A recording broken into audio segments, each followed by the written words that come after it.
What to do. Thinking of what to do with the property that no longer fits your needs. What options do you have that make financial sense? Welcome to Table Talks. I'm Carla with Coldwell Banker Denver West. Table Talks is where I answer your questions about the real estate market with tips and ideas surrounding the subject. If you have questions about your area in the Metro Denver neighborhoods, reach out to me on Facebook or Instagram at Selling Dwellings, CO, or Carla Knight Homes on LinkedIn, and my website.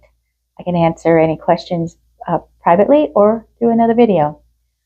I helped a mortgage broker kick off his monthly art walk in the Tennyson Street district recently. Tennyson Street has undergone a whole lot of upgrades in the past decades. Great restaurants, shopping, and 2 parks within walking distance of the neighborhood.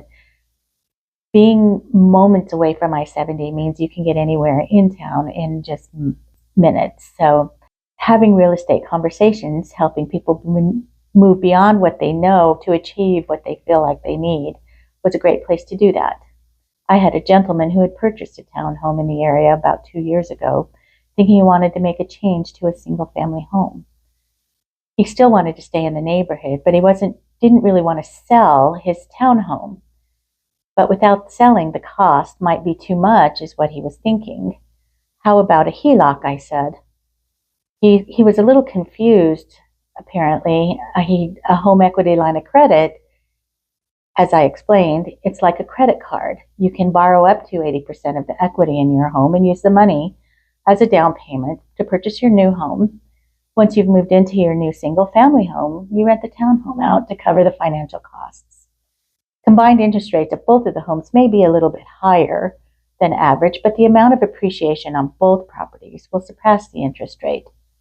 He took a moment to consider what was laid out for him, and I introduced him to the mortgage guy, and they had a conversation about possibly putting something together so that he can make a move that he was looking for.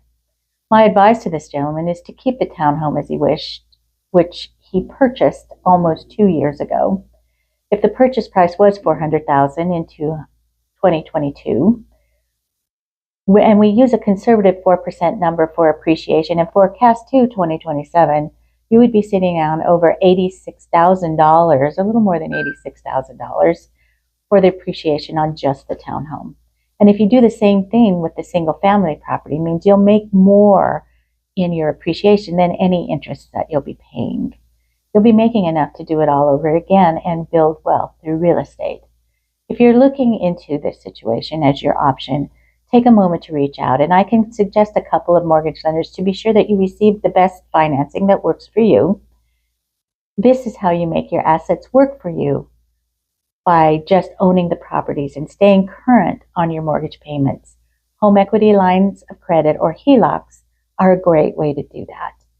Once again, I'm Carla with Coldwell Banker Denver West, and reach out if you have any questions. Have a great day.